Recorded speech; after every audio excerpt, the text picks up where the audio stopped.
Lankybox and GooseWorX are two of the most popular names on the internet, but why does one hate the other? And why is this one of the biggest dramas in Roblox YouTube history? Today on the Documentaries channel, we'll explore why GooseWorX hates Lankybox. However, in order to understand why, we must first establish who Lankybox and GooseWorX even are. Cooper Smith Goodwin, born on October 11th, 1994, and better known as GooseWorX, is a multifaceted American creator with talents spanning YouTube, music, cartoons, and animation. But little did anyone know, this one respectable and talented creator had a dark, controversial, and resentful side, one that would hate on and take down another creator. GooseWorX began her artistic journey on DeviantArt, where she started sharing her work around 2010 or 2011, the same period when her YouTube channel was launched. During this time, she collaborated with other artists, including Zuril, a fellow YouTube animator known for the indie web series Monkey Wrench, and in August 2012, GooseWorX also joined Newgrounds, further expanding her creative reach. While this appeared good on the surface, nobody knew the true depth of depravity leaking below the surface. She began to gain popularity through her animated short films on YouTube, including notable videos like Little Runmo, Elaine the Bounty Hunter, and Ghost of the Year. However, everything changed with one show which boosted her career drastically: The Amazing Digital Circus. It's an animated series created by GooseWorX and produced by Glitch Productions, exclusively for YouTube. The show revolves around humans transformed into computer animated characters within a digital world inspired by circus themes and childhood toys. The narrative features an eccentric AI named Kane and his assistant Bubble, with the central character Pom, a new human turned jester, searching for a way out. However, what seemed like such a great show turned out to be a nightmare doomed for the graveyard. The pilot episode of The Amazing Digital Circus was released on October 13th, 2023. It quickly gained widespread acclaim, surpassing 100 million views in just 4 weeks, and fostered an enthusiastic fan base. Merchandise was also introduced to support future episodes and projects, further cementing the show's success and GooseWorX's impact on the animation world. But now that we've established who GooseWorX is and why she's popular, let's bring in the second player, Lankybox. They are an American YouTube channel run by the comedic duo Justin and Adam. Known for their entertaining variety of gameplays, the channel gained significant attention for its creative zero-budget remakes of popular music videos and clips from shows and movies. One of Lankybox's most iconic features was their zero-budget parodies. In these videos, the duo recreated music videos using makeshift props such as chip bags for hair and construction paper for backgrounds. However, due to YouTube's copyright policies, they eventually transitioned from parodies of music videos to movie parodies. These videos also showcase Justin's penchant for puns and humor. But this wasn't all. Another popular series on Lankybox's channel was Guess the Price, where Justin and Adam test various products and try to estimate their prices, where the winner of each round gets to spin a mysterious wheel to play a game decided by the channel's fans. The show often features appearances from their plushy friends, including Cookie and Chimmy from BT21,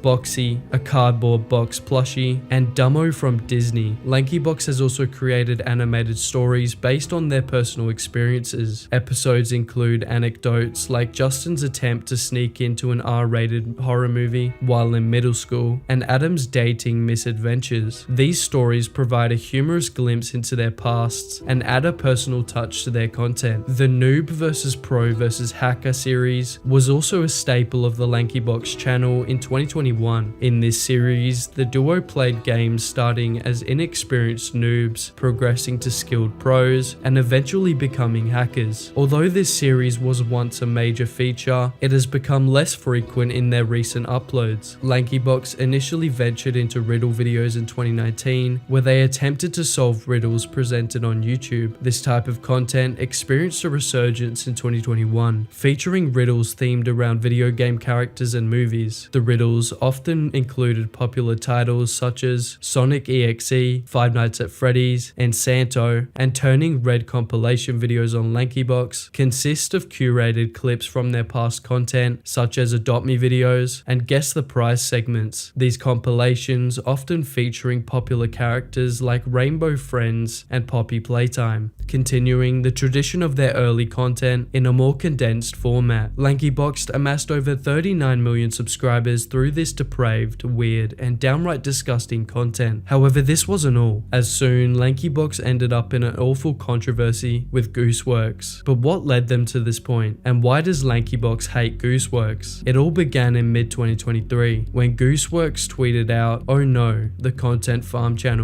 At first glance, this tweet appeared to be a lighthearted joke or perhaps a meme, something playful to amuse her followers. GooseWorX, known for her creativity and often quirky online presence, had never seemed the type to engage in drama or openly criticize other creators. The tweet left many wondering, was this simply a friendly jab at another creator or an inside joke meant to entertain her audience? However, the tone quickly shifted with the follow-up tweet, which read, "I just wanted to make a funny circus show, man." The second tweet revealed a layer of frustration and disappointment that was starkly different from the initial jest. The use of circus show seemed to highlight her intention to create something lighthearted and entertaining, not the fodder for a content mill. The situation escalated with her next tweet saying, "It's so over, boys." This message conveyed a profound sense of dissatisfaction and resentment. It became increasingly clear that GooseWorX was not merely commenting on the dynamics of internet content creation, but was deeply troubled by how her work has been exploited. The quote-unquote content farm channels she referred to were likely those that repurpose and remix content in ways that strip it of its original context and meaning, often prioritizing click-through rates and ad revenue over genuine appreciation of the creator's vision. This is where things would take a dramatic turn with GooseWorX's next two tweets, which further underscored her mounting frustration. On October 29th, 2023, she posted, "I'm not gonna go on a power trip DMCAing stupid content farm videos lol. I hate them, but they're not worth it." This tweet was a striking admission of her disdain for the content farm channels that had been profiting from her work. But what is a content farm really? The term content farm generally referred to channels or platforms that churn out vast amounts of recycled or low quality content, primarily designed to generate revenue from ads or clicks. GooseWorX's decision to not pursue a DMCA takedown notice, despite her strong dislike for these channels, revealed her unwillingness to engage in a legal battle that might consume her time and resources. It was a notable shift from simply expressing dissatisfaction to making a conscious choice to avoid escalating the situation further. However, her comment saying, "I hate them, but they're not worth it," conveyed a deep sense of hatred with the nature of online content exploitation, but also a pragmatic acceptance that confronting these channels through legal means might not be the most effective approach. The tweet encapsulated her frustration with a system where her creative efforts were being diluted for profit, without proper acknowledgement or respect. It also reflected a broader sentiment among many creators who grapple with the commercial pressures and ethical dilemmas of the digital age. GooseWorX's candidness highlighted the emotional and practical challenges faced by content creators when their work is repurposed for commercial gain, underscoring the complex relationship between creativity and online platforms. However, her next tweet would compound the controversy perfectly. GooseWorX wrote, "You guys keep sending me the worst content farm slop imaginable, and you're like, what are your thoughts on this?" The tweet underscored her growing frustration not only with the content farm channels, but also her audience's reaction to them. By referring to the content as the worst slop imaginable, she was clearly baffled by the low quality and exploitative nature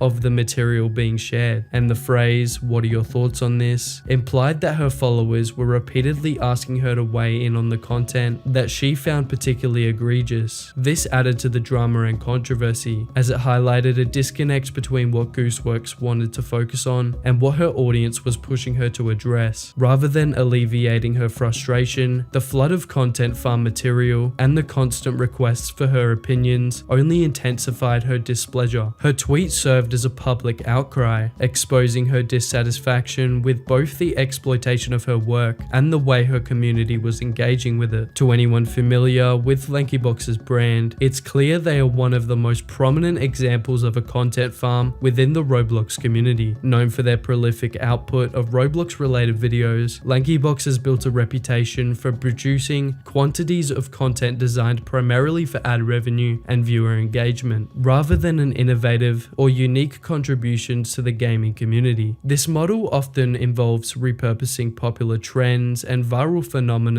sometimes at the expense of original creative expression. Given GooseWorX' well-documented frustration with content farm channels that exploit her creative works for monetary gain, it's unsurprising that she has a strong aversion to Lankybox. Her previous tweets indicated a deep dissatisfaction with how her content and content in general is being used to generate profit without respecting the original creator's intent. Lankybox's approach, which aligns closely with the content farm model she criticized, would naturally be a target of her disdain, and the overlap between Lankybox's practices and the type of content GooseWorX criticized likely fueled her animosity. Her grievances were less about any specific creator and more about the broader issue of how content is commodified and diluted in the pursuit of profit, making her negative feelings towards Lankybox a predictable outcome. But as always, if you're new to the channel and you enjoy content like this, please make sure to subscribe, and if you want to watch something similar to this, click the video on screen now.